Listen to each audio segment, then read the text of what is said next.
భారత్ అలాగే న్యూజిలాండ్ జట్లు అహ్మదాబాద్ నరేంద్ర మోదీ స్టేడియంలో మార్చి 8వ తేదీన అమీతుమీ తేల్చుకున్నాయి. నిజం చెప్పాలి అంటే కప్పు ఎవరికి దక్కుతుంది అన్న ఉత్కంఠ నరాల్లో జీర్ణించుకుపోయిందని చెప్పొచ్చు. అయితే ఇక విషయంలోకి వచ్చినట్టయితే ఈ నేపథ్యంలో ఇరు జట్లకు సంబంధించిన కెప్టెన్‌లో షాకింగ్ కామెంట్స్ అయితే చేశారు. అయితే మొదటగా నిజం చెప్పాలి అంటే ఈ టీ20 వరల్డ్ కప్ 2026కి ముందు అంటే ఈ వరల్డ్ కప్ మొదలయ్యే ముందు భారత జట్టు 5 టీ20 మ్యాచ్‌లో న్యూజిలాండ్‌తో ఆడింది. ఓకే. ఆ సిరీస్‌లో భారత జట్టు 4 మ్యాచ్‌లు గెలిచింది. దానిలో చాలా మంచి టాప్ స్కోరర్‌గా అభిషేక్ శర్మ ఉన్నాడు. అఫ్‌కోర్స్ కొన్ని మ్యాచ్‌ల్లో డకౌట్లు కూడా ఉన్నప్పటికీ కూడా అభిషేక్ శర్మ కానీ, శివం దుబే అందరూ కూడా చాలా బాగా రాణించారు. అయితే ఇక ఇప్పుడు మరోసారి అటు న్యూజిలాండ్ ఫైనల్‌కు చేరింది. ఇటు భారత్ కూడా ఫైనల్‌కు చేరింది. అది కూడా ఆ 5 టీ20 మ్యాచ్‌ల సిరీస్ కూడా భారత వేదికగానే జరిగింది. ఇది కూడా భారత వేదికగానే జరుగుతుంది. అయితే ఇక సూర్యకుమార్ యాదవ్ నాయకత్వంలో భారత్ వరుసగా రెండోసారి ఫైనల్‌లోకి అడుగుపెట్టింది. ఇక దీనిపైన ఈ మ్యాచ్‌లో స్టార్ బ్యాటర్ సంజు శాంసన్ సెమీఫైనల్స్‌లో దుమ్ము రేగొట్టాడు. 42 బంతుల్లో 89 పరుగులు చేసి తుఫాన్ ఇన్నింగ్స్‌తో జట్టుని ముందుకు నడిపించాడు. సెమీఫైనల్స్‌కి సెమీఫైనల్స్ నుంచి భారత్ ఫైనల్స్‌కి వెళ్ళిన తర్వాత ఇక ఫైనల్స్‌కి ముందు సూర్యకుమార్ యాదవ్ స్పందించాడు. అతనేమన్నాడంటే, "ఫైనల్ మ్యాచ్‌లో ఒత్తిడి, టెన్షన్ ఉండడం చాలా సహజం. ముఖ్యంగా భారత్‌లో టైటిల్ కోసం ఆడటం చాలా పెద్ద విషయం. కానీ మా ఆటగాళ్ళు, సపోర్ట్ స్టాఫ్ ఈ మ్యాచ్ కోసం చాలా ఉత్సాహంగా ఉన్నారు. నిజం చెప్పాలి అంటే ఇప్పటి వరకు మా జర్నీలో మేమెంత అద్భుతంగా కమ్‌బ్యాక్ ఇచ్చామనేది మాకు తెలుసు. ఏ మ్యాచ్‌లో అయితే మేము ఫీల్డింగ్ విషయంలో తప్పులు చేస్తున్నాము.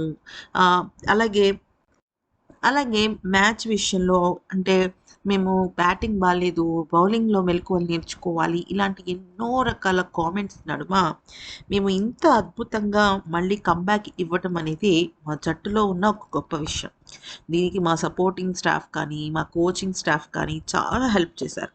అయితే ఇక న్యూజిలాండ్ విషయంలోకొచ్చినట్టయితే, నేను న్యూజిలాండ్ జట్టు గురించి ప్రత్యేకంగా చెప్పాల్సిన అవసరం లేదు. ఈ వరల్డ్ కప్ టోర్నమెంట్‌కి ముందు మేము వాళ్ళతో 5 టీ20 మ్యాచ్‌ల సిరీస్ ఆడాం. వాళ్ళలో ఉన్న ప్లస్ అండ్ మైనస్ పాయింట్స్ మాకు తెలుసు. కానీ మేమైతే మా పరంగా ఒక మంచి క్రికెట్‌నైతే భారత జట్టుకి, అభిమానులకి, క్రికెట్‌ని చూసే ప్రతి ఒక్కరికి అందించాలనుకుంటున్నాము. అయితే చాలామంది మమ్మల్ని ఓడించాలని చాలా రకాల వ్యూహాలు రచించుకున్నారు. కానీ నేనొక విషయం చెప్పాలనుకుంటున్నాను. మా జట్టులో మ్యాచ్ విన్నర్స్ చాలామంది ఉన్నారు. ముఖ్యంగా జస్‌ప్రీత్ బుమ్రా గురించి నేను మాట్లాడాలి. తనని నేను జాతీయ జట్టులోకి రాకముందు నుంచే చూస్తున్నాను. తనొక కింగ్. నిజం చెప్పాలి అంటే ప్రెషర్‌లో బౌలింగ్ చేయడం అంటే మామూలు విషయం కాదు. ఒక్కొక్కసారి బ్యాట్స్‌మెన్స్‌కి ప్రెషర్ అనేది మేబీ కలిసి రావచ్చు. కానీ బౌలర్స్‌కి అది అస్సలు కలిసి రాదు. వాళ్ళు చాలా ఫోకస్డ్‌గా ఉంటే తప్ప మ్యాచ్ అనేది ముందుకు నడవదు. ఈ విషయంలో జస్‌ప్రీత్ బుమ్రాకి 100కి 100 మార్కులు కాదు 1000 మార్కులు వేయాలి. ఇక ఈ టోర్నమెంట్‌లో సంజు ఫామ్‌లోకి రావడం మా భారత్‌కు బాగా పెద్ద బలమైంది.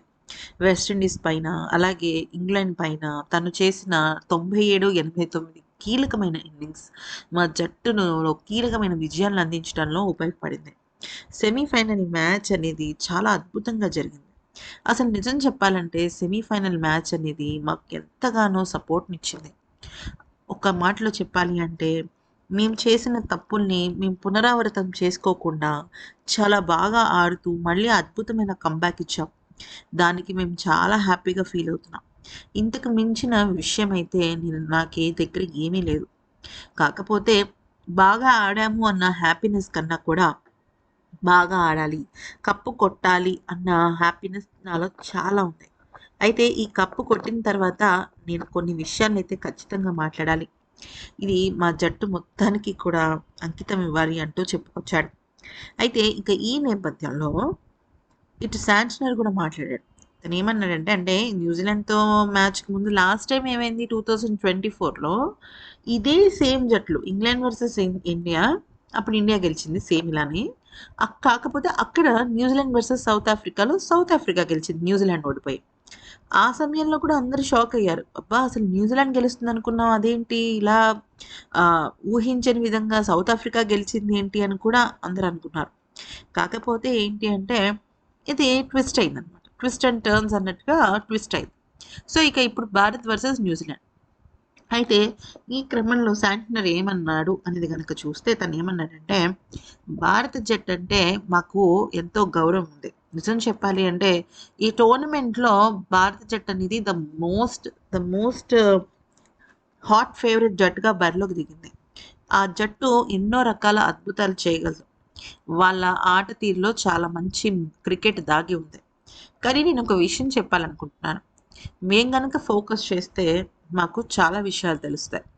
ఇక్కడ అందరూ కూడా మేము వాళ్ళతో 5 టీ20 మ్యాచ్‌లాడి 4 ఓడిపోయామనుకుంటున్నారు కానీ, మేము ఆ ఓటమి నుంచి ఎన్నో విషయాలు తెలుసుకున్నాం.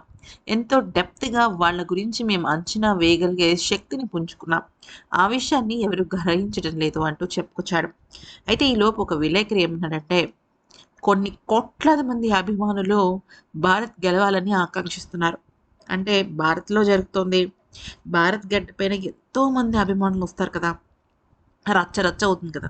మరి వాళ్ళ హార్ట్స్‌ని మీరు బ్రేక్ చేయగలరా అని అడిగితే, ఖచ్చితంగా మేము గెలిచి వాళ్ళందరి హృదయాల్ని మేము బద్దలు కొడతాం. ఎందుకనంటే వాళ్ళందరూ కూడా భారత జట్టు గెలవాలని ఆకాంక్షిస్తున్నారు. కానీ అది ఒక్కొక్కసారి జరగకపోవచ్చు. ఎందుకనంటే మా సత్తా ఏంటో మాకు తెలుసు. అలాగే భారత జట్టులో ఉన్న వీక్ పాయింట్స్ ఏంటో కూడా మాకు బాగా తెలుసు అంటూ చెప్పుకొచ్చాడు. ఇక ఆ తర్వాత ఇంకొక పెద్ద విషయం చెప్పింది ఏంటి అంటే, భారత జట్టులో ఉన్న సంజు శాంసన్, శివం దుబే ఇద్దరు కూడా వెరీ డేంజరస్ ప్లేయర్స్. ఇక జస్ప్రీత్ బుమ్రా గురించి నేను చెప్పాల్సిన అవసరం లేదు. తను ఒక కీలకమైన మ్యాచ్ గేమ్ చేంజర్. తనలాంటి ఆటగాడు ఉంటే 1కి 10 సార్లు బ్యాట్స్‌మెన్ ఆలోచించి అడుగు ముందుకు వేయాలి. ఫుట్ వర్క్ వేసే విషయంలో కానీ, బాల్‌ని అటెంప్ట్ చేసే విషయంలో కానీ, ప్రతి దానిలో కూడా భారత జట్టుకి సంబంధించిన ఈ ఇద్దరు, ముగ్గురు ఆటగాళ్ళతో జాగ్రత్తగా ఉండాలి. కాకపోతే నేను గమనించిందేంటంటే, ప్రతి ఒక్క మ్యాచ్‌కి ఒక్కొక్క మ్యాచ్ విన్నర్ ఉద్భవిస్తున్నాడు. సంజు శాంసన్ ఒక గ్రేట్ బ్యాట్స్‌మన్. తనలో ఉన్న కామ్ అండ్ కంపోజ్డ్ నేచర్ చాలా ఉపయోగపడుతుంది జట్టుకి అంటూ వ్యాఖ్యానించాడు. అయితే నిజం చెప్పాలి అంటే, ఇప్పటి వరకు గనక చూసుకున్నట్టయితే ఐసీసీ టోర్నమెంట్స్‌లో భారత్ గెలవలేదు న్యూజిలాండ్ పైన. At the same time New Zealand కూడా టీ20 వరల్డ్ కప్ ఎప్పుడు కొట్టలేదు. సో, ఈసారి గెలవటం అనేది నిజంగా సూపర్ ట్విస్ట్ అని చెప్పుకోవాలి.